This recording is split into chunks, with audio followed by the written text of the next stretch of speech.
Kaum muslimin dan muslimat sidang jamaah salat maghrib yang diberkahi oleh Allah Subhanahu wa taala.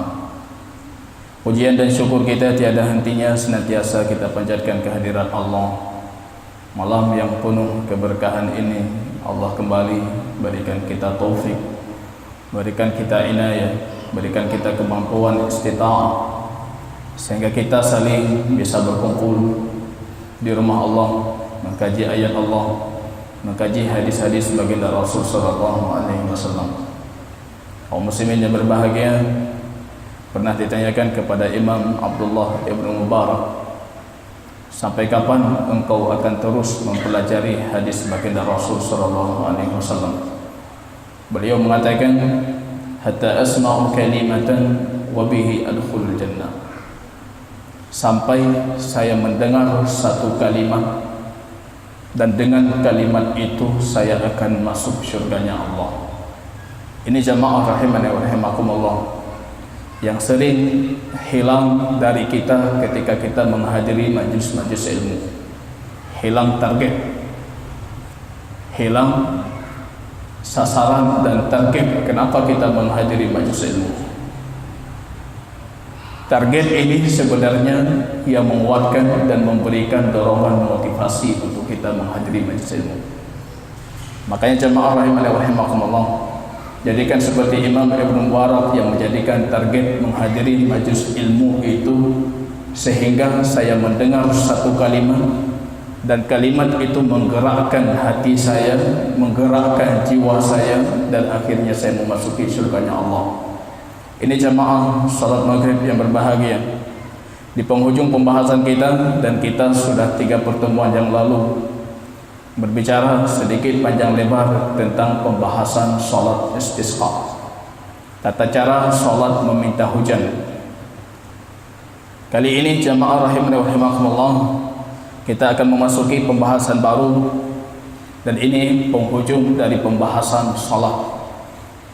Imam Taqiyuddin Al-Maqdisi, pengarang kitab Umdatul Ahkam yang kita bacakan ini, beliau menamakan bab selanjutnya dengan bab salatil khauf.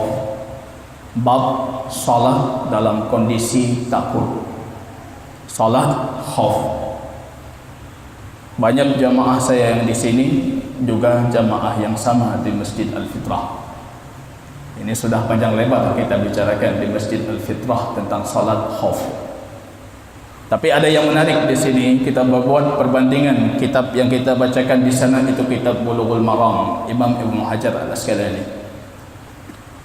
Beliau meletakkan pembahasan salat khauf itu bukan di penghujung pembahasan salat.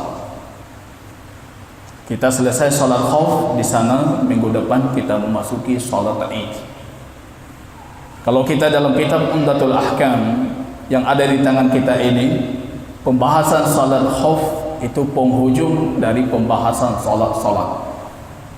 Jenis-jenis salat ujungnya salat khauf. Masuk pembahasan jenazah karena dia berkaitan dengan banyak poin tentang jenazah yang di luar salat, maka jenazah diakhirkan. Ini menunjukkan kalau kitab yang ada di tangan kita ini ingin mengajarkan kita semua materi keilmuan fikih itu sesuai dengan praktek yang kita amalkan.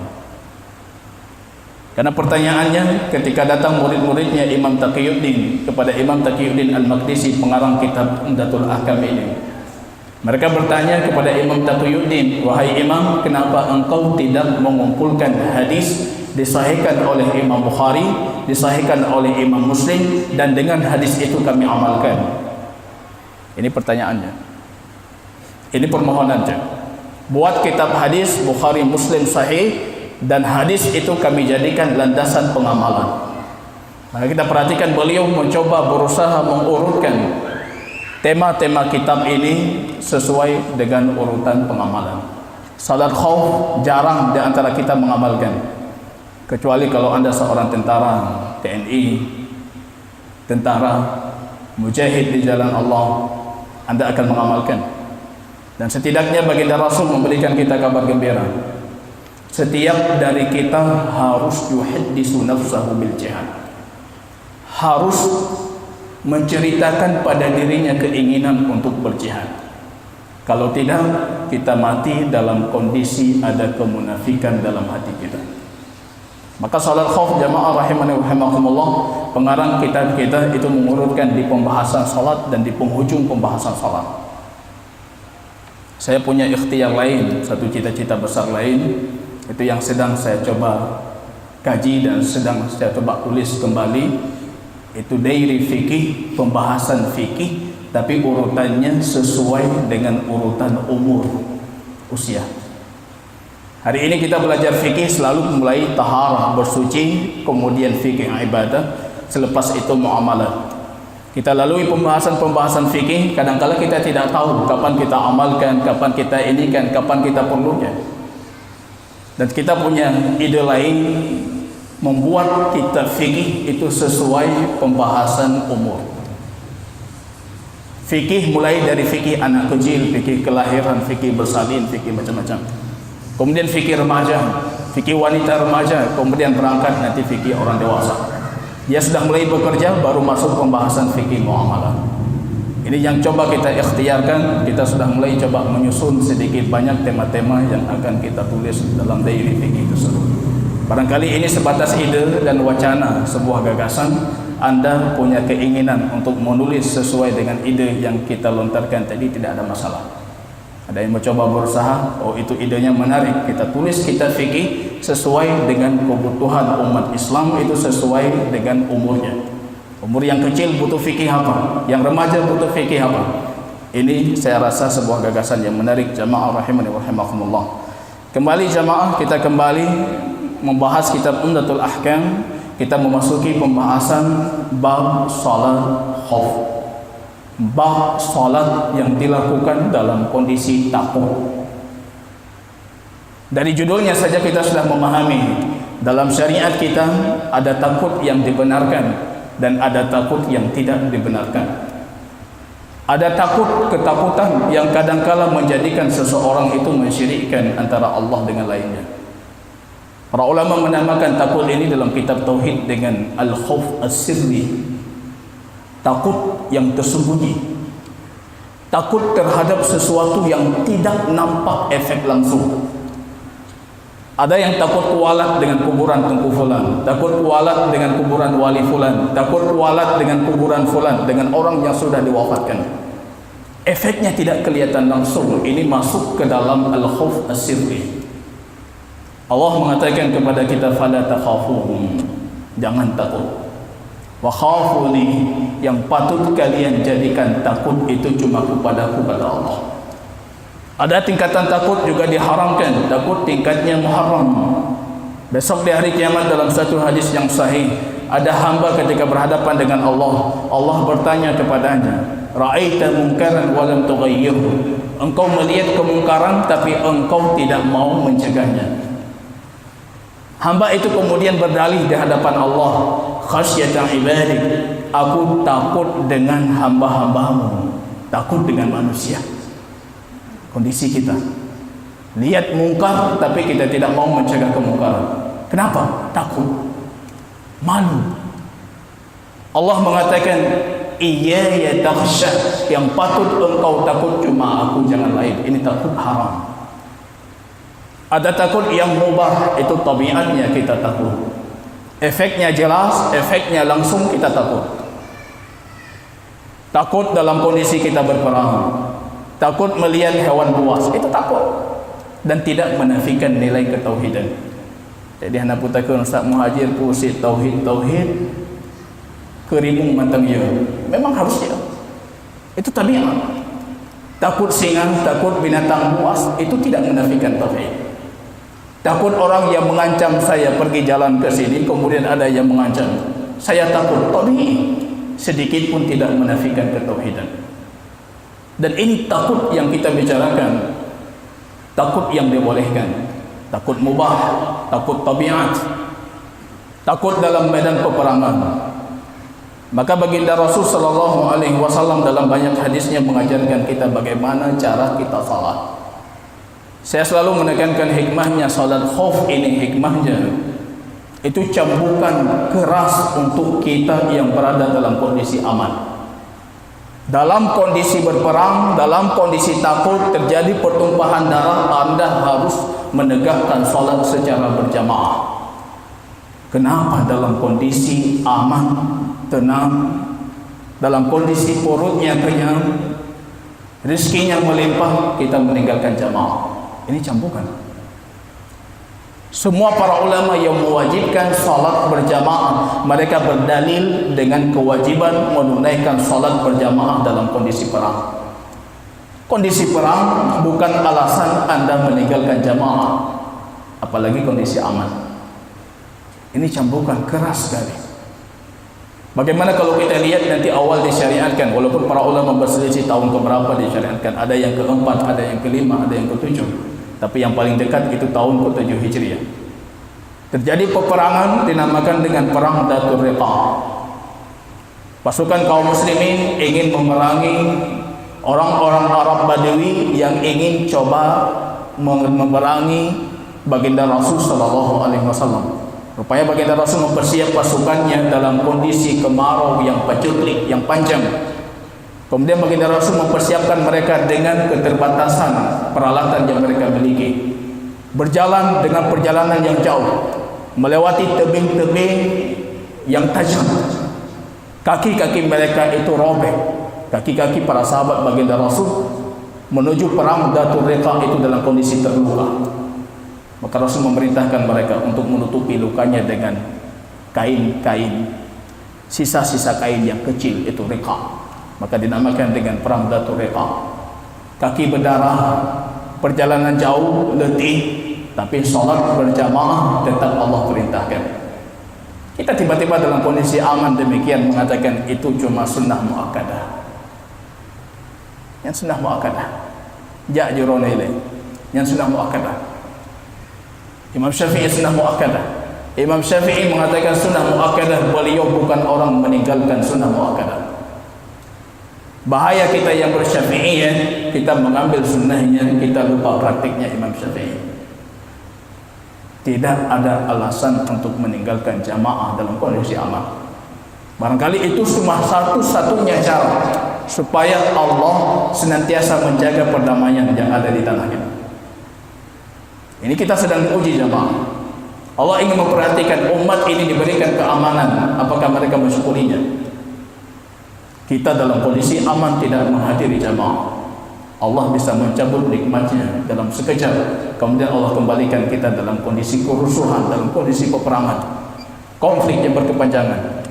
Akhirnya kita rindu untuk menunaikan salat berjamaah. Ini jamaah rahimani wa rahimakumullah. Hikmahnya semua praktek dari baginda Rasul tentang salat khauf kita kumpulkan. Saya coba mengumpulkan hadis sahih Imam Muslim, saya kumpulkan dengan sunannya Imam Abu Dawud. Saya dapatkan hampir 15 praktik cara salat khauf diajarkan oleh baginda Rasul. 15 praktik cara salat khauf diajarkan oleh baginda Rasul, itu semuanya kembali kepada satu poin inti: jaga jamaah. Jangan berpisah dengan jamaah. Jaga salat jamaah dan kesempurnaannya kita jaga. Maka semua praktik dari salat baginda Rasul, ada yang mengatakan 19 praktik, ada yang mengatakan 18 praktik salat khauf. Dua kitab saja saya coba mengumpulkan, Sahih Imam Muslim, Sunan Imam Abu Dawud. Saya dapatkan itu 15 praktik tata cara salat khauf. Inti dari semua praktik salat khauf baginda Rasul itu kembali kepada dua poin inti. Salat jamaah diusahakan untuk disempurnakan. Pengamanan untuk pasukan tetap harus diprioritaskan. Ini inti dari salat khauf. Keamanan harus terjaga, pasukan terjaga, keamanan kaum muslimin terjaga dalam peperangan, salat juga harus dinomorsatukan. Ini inti dari salat khauf. Maka ada para ulama yang bertanya, boleh tidak kalau kondisinya berbeda dengan kondisi di zaman baginda Rasul, kita membuat praktek salat khauf yang sedikit berbeda dengan praktek salatnya baginda Rasul? Saya rasa 15 praktek hadis baginda Rasul itu sudah sangat mewakili semua kondisi. Nggak butuh lagi kondisi lain. Itu 15 praktek. Musuh dari arah mana, dari segi mana, berapa jumlahnya, apa peralatannya, itu semuanya sudah mewakili. Usahakan jangan keluar dari hadis baginda Rasul. Pengarang kitab kita di sini cuma menyebutkan sekitar 3 praktek salat baginda Rasul, dan 3 praktek ini yang dipilih dan dikuatkan oleh Imam Asy-Syafi'i rahimahullah. Praktek yang pertama itu praktek Ghazwah Bani Muharib, atau yang dikenal dengan Batnul Wadi. Ghazwah Batnul Wadi itu jarak yang tidak jauh dari kota Madinah. Baginda Rasul keluar untuk memerangi Bani Muharib. Praktek yang kedua itu Ghazwah Zatul Riqa', yang kisahnya tadi kita sebutkan. Baginda Rasul keluar memerangi orang-orang Arab Badui. Rupanya ketika baginda Rasul datang dengan 400 pasukan yang beliau bawa, orang-orang Badui itu langsung lari terbirit-birit. Mereka bersembunyi di belakang bukit-bukit yang ada di daerah pedalaman tersebut. Baginda Rasul karena khawatir ketika salat mereka akan datang memerangi kita dalam kondisi kita salat, maka turun firman Allah, tata cara salat dalam kondisi takut. Hadis yang ketiga, dan ini juga hadis yang dipilih oleh Imam Asy-Syafi'i, itu hadis kejadiannya ketika baginda Rasul sallallahu alaihi wasallam memerangi Musafah. Satu kabilah Badui, orang-orang musyrik yang ingin memerangi baginda Rasul sallallahu alaihi wasallam. Rupanya baginda Rasul salat zuhur. Ketika mereka selepas salatnya baginda Rasul, mereka baru teringat kenapa kita tidak memerangi Rasul dalam kondisi salat. Hanya bunuh dan perang Pahnata.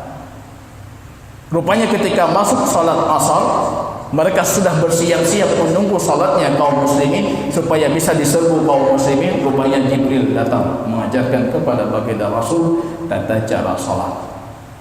Ini jamaah rahimani wa rahimakumullah, 3 hadis ini cukup mewakili. Kalau ada di antara bapak yang tentara, yang bekerja di militer, barangkali beberapa hadis yang akan kita bacakan ini sangat bermanfaat. Saya sering dulu di TNI AU, mereka bertanya, Ustaz, ajarkan salat khauf. Bertanya, ada di zaman sekarang orang minta diajarkan salat khauf? Saya pikir enggak ada orang yang butuh salat khauf. Mereka mengatakan, saya pernah ada satu kejadian dalam kondisi memerangi musuh, rupanya betul-betul tidak tahu tata cara salat, sehingga saya meninggalkan salat, mengakhirkan salat. Sepakat jumhur para ulama tidak boleh Anda mengakhirkan salat walaupun Anda dalam kondisi sedang berperang. Ini kita belum berperang, belum apa-apa sudah mengakhirkan salat.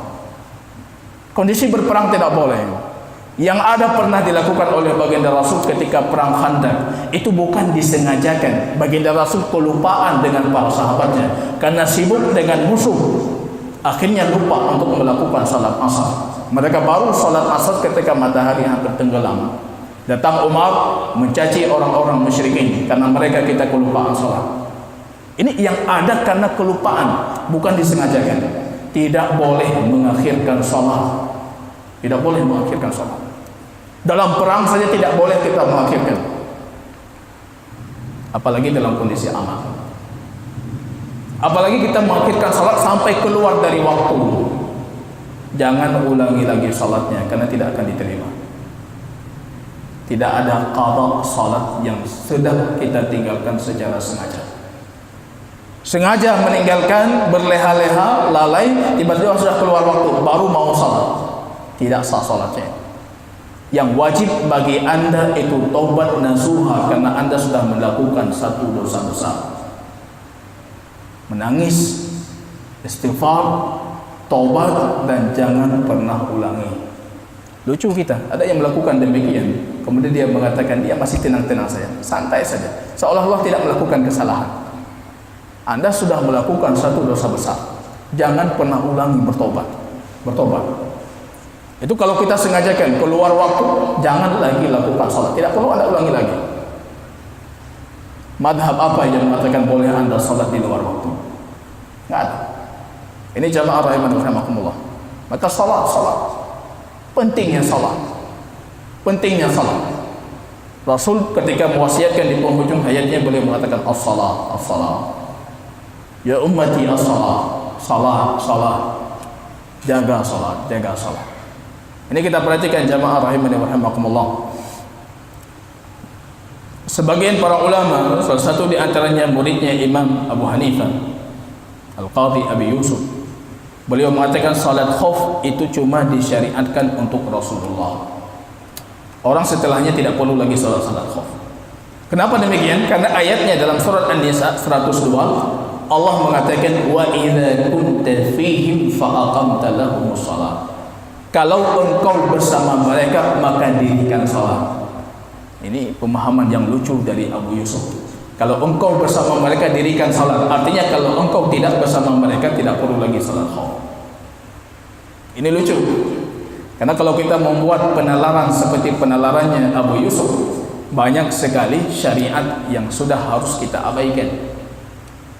Allah mengatakan dalam surat At-Taubah, khudh min amwalihim, ya Muhammad, ambillah dari harta-harta mereka sebagai sedekah, keluarkan zakat. Apa bisa kita membuat penalaran logikanya Abu Yusuf? Kalau Muhammad masih hidup, ambil zakat. Kalau tidak lagi hidup, tidak perlu ambil zakat. Ini semua hukum syariah akan hilang. Salat khauf, ijma' kaum muslimin, sampai kiamat pun salat khauf itu masih berlaku. Masih berlaku. Sesuai dengan ijma' dan kesepakatan semua para sahabat. Para sahabat pernah melakukan salat khauf sepeninggalan baginda Rasul. Abu Hurairah pernah, Anas pernah melakukan, Ibnu Abbas pernah melakukan, Abu Musa Al-Asy'ari juga pernah melakukan. Artinya salat khauf itu masih ada sampai hari kiamat. Ini jamaah rahimani wa rahimakumullah, kita coba mempelajari beberapa hadis yang disebutkan oleh Imam Taqiyuddin Al-Maqdisi tentang praktek salat khauf. Di tempat yang lain kita mempraktekkan salat khauf itu dalam bentuk praktek aplikasi, bukan cuma sebatas teori. Kalau saya baca saja, Anda tidak akan paham ini pasukan pertama, pasukan kedua, pasukan pertama, pasukan kedua. Ini mana yang pertama, mana yang kedua. Tapi kalau kita praktekkan langsung, sebagian orang mencoba membantu kita ya, untuk maju, kemudian kita mencoba mempraktekkan tata cara salat khauf, 3 cara salat khauf, dan hadisnya 3-tiganya sahih dari baginda Rasul sallallahu alaihi wasallam. Barangkali kalau ada yang masih muda-muda ini yang bersedia untuk membantu kita mempraktekkan salat khauf, jazakumullah khairan.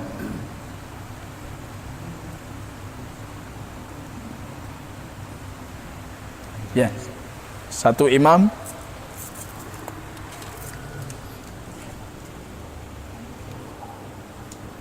kita akan memperhatikan sekarang praktek salat khauf dalam kondisi musuh itu bukan di arah kiblat. Artinya kita dan pasukan akan menghadap kiblat untuk salat, dan harus ada pasukan yang coba memperhatikan gerakan musuh. Jadi pasukan harus kita bagi 2 bagian. Satu salat bersama imam menghadap kiblat, yang satu lagi harus menghadap musuh karena musuh kondisinya itu bukan di arah kiblat. Jadi artinya harus ada 1 orang imam. Ini ada imam Pak Sofyan, kemudian kita butuh 2 orang untuk makmum pasukan yang pertama. Butuh 1 orang lagi, itu pasukan yang kedua. Pasukan yang kedua itu tugasnya menghadap arah musuh. Jadi kita perhatikan ke depan, karena musuh kita berlawanan dengan arah kiblat. Ini praktek yang baginda Rasul lakukan ketika Ghazwah Bani Muharib. Itu Ghazwah bi batnil wadi. Itu perang yang dekat dengan kota Madinah. Ketika itu pasukan musuh bukan di arah kiblat. Apa yang dilakukan oleh baginda Rasul? Baginda Rasul membagi pasukannya jadi 2 pasukan. Pasukan yang salat pertama, pasukan yang kedua menjaga, memperhatikan gerak-gerik musuh. Karena musuh bukan di arah kiblat. Jadi kita perhatikan tata cara salatnya. Ini berdasarkan hadis yang pertama. Ini 3 praktek yang dipilih oleh Imam Asy-Syafi'i, dan 3 praktek ini disebutkan oleh Imam Taqiyuddin dalam kitab Umdatul Ahkam sesuai dengan hadisnya di sini. Jadi imam akan melakukan salat Allahu Akbar rakaat pertama, kita ikuti imam. Jadi kita perhatikan dalam salat khauf, usahakan untuk terus mengikuti imam semaksimal mungkin. Kita ulangi dulu, langsung ini sudah sujud. Tiba-tiba sudah salam. Ya. Allahu Akbar dari pertama. Allahu Akbar, ruku, i'tidal, sama seperti salat biasa 1 rakaat, sujud.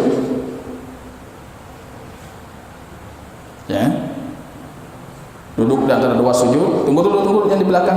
Yang belakang belum lagi sujud. Ya. Langsung imamnya berdiri. Kita lihat, ini praktek yang pertama. Imam berdiri, kita juga berdiri. Ini rakaat pertama. Pasukan pertama melakukan rakaat pertama bersama imam.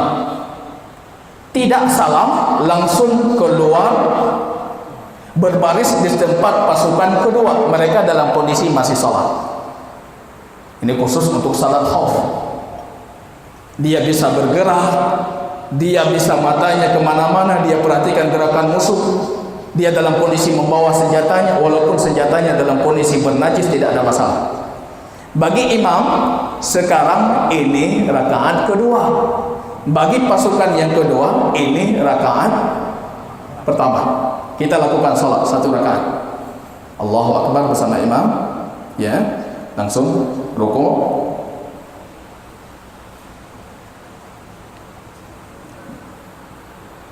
Rukuk bersama imam, ikuti satu rakaat bersama imam. Ya. Sujud. Kita lihat, bagi imam sudah sempurna 2 rakaat. Bagi makmum, ini pasukan kedua tadi baru melakukan 1 rakaat. Imam langsung tasyahud, makmum langsung bangkit menyempurnakan rakaat kedua. Imam langsung tasyahud. Assalamualaikum. Artinya imam sudah selesai sendiri. Ini belum selesai, yang pasukan pertama belum selesai. Di sini ada 2 jalur periwayatan hadis. Jalur yang pertama, pasukan kedua langsung menyempurnakan. Jadi langsung menyempurnakan 1 rakaat kedua. Yang ini belum disempurnakan, yang ini langsung menyempurnakan. Langsung tasyahud, langsung sudah selesai. Assalamualaikum. Pasukan ini beralih menjaga pasukan musuh, yang ini menyempurnakan 1 rakaat yang tersisa. Itu satu cara dari 1 jalur hadis. Jadi sama, 1 rakaat lagi disempurnakan. Assalamualaikum. Cara yang kedua dari jalur hadis yang kedua, hadisnya masih kejadian yang sama.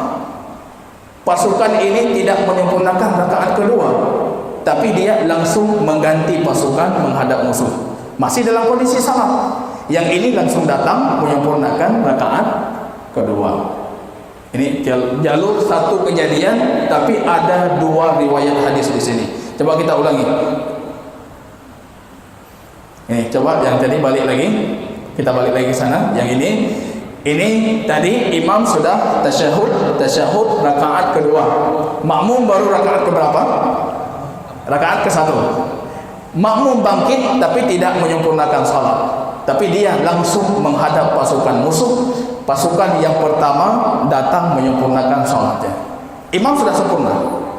Dalam 2 jalur hadis ini, dalam 2 kondisi ini, imam sudah sempurna. Yang belum sempurna itu pasukan pertama dan kedua. Ini langsung menyempurnakan 1 rakaat. Duduk sampai tasyahud. Allahu Akbar, i'tidal, qiyam, macam-macam sampai Assalamualaikum. Artinya ini sudah sempurna. Mereka bangkit lagi menjaga pasukan musuh. Yang ini kembali lagi menyempurnakan salat. Jadi para ulama sepakat, Imam Ahmad mengatakan ini jalur hadisnya banyak, karena penutup hadisnya tidak pasti dari baginda Rasul. Seperti apa mereka mengqadha yang tersisa dari 1 rakaat. Ini duluan atau ini duluan. Imam Ahmad mengatakan dua-duanya boleh kita amalkan, karena dua-duanya itu jalurnya sahih dari baginda Rasul. Ya, gampang saja di sini. Yang penting imamnya lebih cepat selesai dibandingkan pasukan pertama dan kedua. Ini kita langsung sempurnakan 1 rakaat tasyahud. Assalamualaikum. Ini praktek yang dilakukan oleh baginda Rasul ketika perang Bani Muharib. Kira-kira ini sedikit jelas prakteknya? Jelas insyaallah? Jelas. Ini salat apa nih? Salat wajib atau? Ya, salat khauf khusus untuk salat fardu. Salat khauf bukan jenis dari salat sunnah, tapi salat fardu kita lakukan dalam kondisi berperang. Kita takut.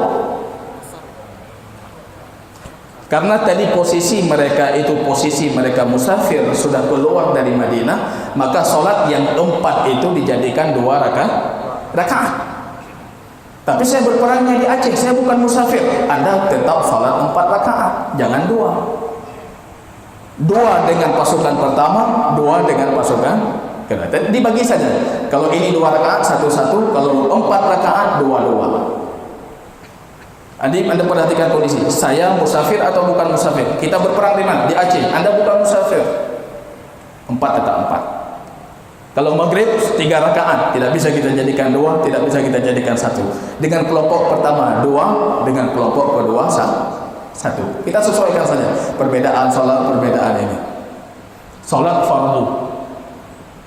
Dalam prakteknya ini praktek baginda Rasul untuk salat asar.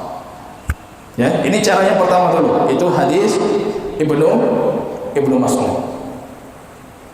Kemudian hadis yang kedua itu hadis Sahal, itu perang Dhatul Riqah. Ini kita bangun lagi, kita ulang lagi. Ini cara praktik salat khauf paling terbaik. Karena ini sesuai dengan nas surat An-Nisa 102. Ini terbaik. Kita bagi pasukan jadi 2 bagian. Musuh masih tetap di belakang. Kita perhatikan, mereka akan salat. Coba kita lihat, mereka akan salat dengan imam 1 rakaat. Allahu Akbar. Ya, langsung i'tidal, sujud, duduk di antara 2 sujud. Kita lihat, langsung berdiri rakaat kedua. Ini kita lihat prakteknya ini. Imam berdiri untuk rakaat kedua, makmum langsung menyempurnakan rakaat kedua, dan imam cuma berdiri. Langsung sudah sempurnakan rakaat kedua. Langsung sujud, duduk antara 2 sujud. Langsung tasyahud. Ini rakaat kedua, sudah sempurna salatnya. Allahu Akbar, Assalamualaikum, Assalamualaikum. Langsung kita berubah. Ini masuk imam dalam kondisi berdiri. Langsung kita menghadap pasukan musuh. Ini lanjut. Bagi imam ini rakaat kedua. Bagi makmum rakaat pertama. Allahu Akbar. Sama 1 rakaat. Turun, sujud. Duduk di antara 2 sujud. Tasyahud. Imam tasyahud. Ini yang bedanya, imam tasyahud menunggu jamaah menyempurnakan rakaat kedua. Bangkit, kita sempurnakan rakaat kedua. Kita jangan tasyahud langsung bangkit. Allahu Akbar. Rukuk. I'tidal. Sujud. Imam menunggu sampai tasyahud. Bismillah. Allahu Akbar, tasyahud. Bertasyahud berbarengan dengan imam. Imam, Assalamualaikum. Assalamualaikum. Assalamualaikum. Bagaimana keadilan Islam? Pasukan pertama mendapatkan takbir, tidak mendapatkan salam. Pasukan kedua tidak mendapatkan takbir, tapi mendapatkan salam.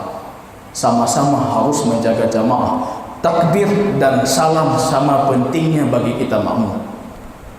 Bagi kita enggak penting, Pak. Kalau penting sudah kita datang sebelum azan dikumandangkan. 40 takbir, 40 kali takbir bersama imam, dihilangkan sifat-sifat kemunafikan. 40 takbirnya selalu bersama imam, 40 kali, hilang sifat kemunafikan. Islam menjaga, bagaimana diatur oleh Islam supaya pasukan ini terjaga, pasukan musuh terawasi, keamanan tercipta, dan mereka bisa menyempurnakan salat. Tidak ada upaya kita sempurnakan kecuali yang ini dapat takbir, yang ini dapat salam. Ini 2 praktek disebutkan di sini. 2 praktek ini itu sesuai dengan kondisi baginda Rasul ketika pasukan musuh itu bukan di arah kiblat. Praktek yang ketiga hadis Jabir. Itu ketika perang di Ghazwah Al-Ghassafan. pasukan musuh di arah kiblat. Artinya musuh di sana. Dengan dua syarat kata para ulama, baru bisa kita amalkan praktik yang ketiga ini ketika terpenuhi dua syarat. Syarat yang pertama, kita bisa pasti memastikan tidak ada pasukan musuh yang akan mencoba mendatangi kita dari belakang. Jadi kita harus yakin, jangan tiba-tiba kita salat semua di sana, musuh tahu, kemudian mereka menarik mundur seperti pasukan Khalid ketika perang Uhud, kemudian tiba-tiba sudah di belakang. Kita pastikan tidak ada yang di belakang. Musuh memang di depan kita dan musuh dalam kondisi di hadapan kita menghadap kiblat. Syarat yang kedua, musuh harus di depan menghadap kiblat. Jadi dalam kondisi salat yang ketiga hadis Jabir ini semua pasukan akan salat berbarengan dengan imam. Ini coba kita perhatikan dari praktek pertama, praktek kedua, yang ini tidak bisa berbarengan karena memang kondisi darurat. Tapi ketika bisa berbarengan, itu yang kita utamakan, kesempurnaan salat, kesempurnaan berjamaah. Jangan pernah meninggalkan imam, terus mengikuti imam. Ini yang diajarkan oleh kepada kita dari praktek salat khauf baginda Rasul. Ini kita salat, kita buat dua saf, langsung dua saf. Berapapun jumlah pasukan tetap dua saf. Jangan dibuat makin banyak saf makin banyak pahala. Ini tidak berlaku untuk salat khauf. Saf dipanjangkan, kalau makin ramai makin dipanjangkan, tapi tetap dua saf. Kita lihat prakteknya, Allahu Akbar, takbir bareng dengan imam. Semuanya. Allahu Akbar. Membaca sama dengan imam, rukuk sama dengan imam. Imam matanya jangan ke bawah karena pasukan musuh di depan. Ini kalau mata di bawah semuanya ke bawah, itu musuh mengintai. Mata kita tetap dalam kondisi memperhatikan musuh.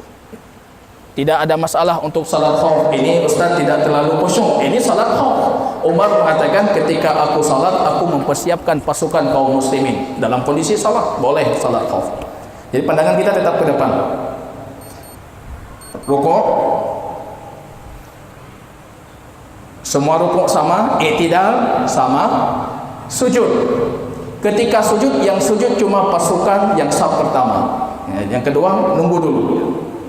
Dalam kondisi kita siap dengan senjata semuanya lengkap, sujud sempurna.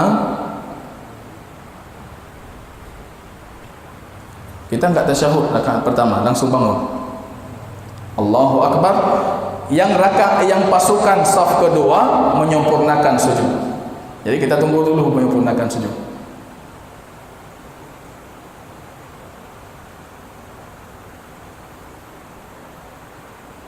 Langsung bangkit.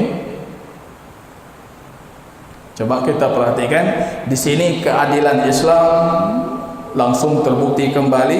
Bagaimana kalau tadi mereka yang sempat sujud dengan imam di rakaat kedua tidak boleh lagi mereka yang sujud dengan imam pertama, tapi mereka caranya seperti apa? Yang saf di depan mundur ke belakang, yang di belakang maju ke depan. Cara mundurnya Pak Ustaz? Cara mundurnya kita bisa melihat kemana-mana pun dalam salat khauf, bukan seperti salat biasa. Jadi para ulama ada mengatakan yang ini mundur ke samping, yang ini maju ke depan. Ini semua praktek dibolehkan. Anda lihat, ini kondisi lapang seperti apa? Seperti ini, dia mundur, kita rapatkan. Jadi mata kita bukan ke tempat sujud, ini pasukan di hadapan kita. Jadi mundur, ya, dan dirapatkan, safnya kembali, salat lagi. Kita segerakan, ini sudah masuk waktu Isya. Rukuk, i'tidal sama, rukuk i'tidal sama. Ya. Ketika sujud kita tahan.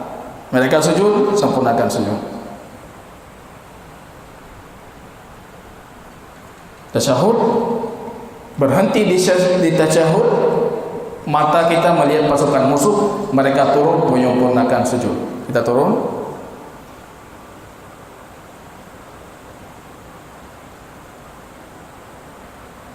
Ya, kita sujud tasyahud dalam kondisi berbarengan dan mata kita tetap memperhatikan gerakan musuh dan kita akan salam secara bersama. Jadi ini uniknya salat yang ketiga ini ketika pasukan musuh di hadapan kita. Yang bisa Anda lakukan dengan imam lakukan. Kalau tidak bisa darurat kita akhirkan, nanti kita lakukan. Supaya adil, jangan merasa kami tidak pernah sujud dengan imam, rakaatnya kita ganti. Ini maju, yang ini mundur. Semua merasa saya dapat sujud dengan imam, yang ini juga merasa saya dapat sujud dengan imam. Ini jamaah rahimani wa rahimakumullah, 3 praktik yang disebutkan oleh Imam Taqiyuddin, dan ini pilihan Imam Asy-Syafi'i. Pilihan dalam artian di sini bukan beliau tidak membolehkan yang lain.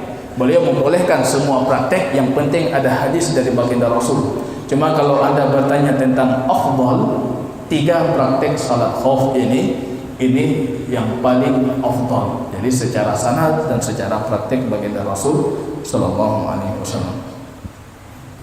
Kita cukupkan di sini, kita lanjutkan di pertemuan ke depan. Jazakumullahu khairan, subhanakallahumma bihamdika, asyhadu an la ilaha illa anta, astaghfiruka wa atubu ilaik. Assalamualaikum warahmatullahi wabarakatuh.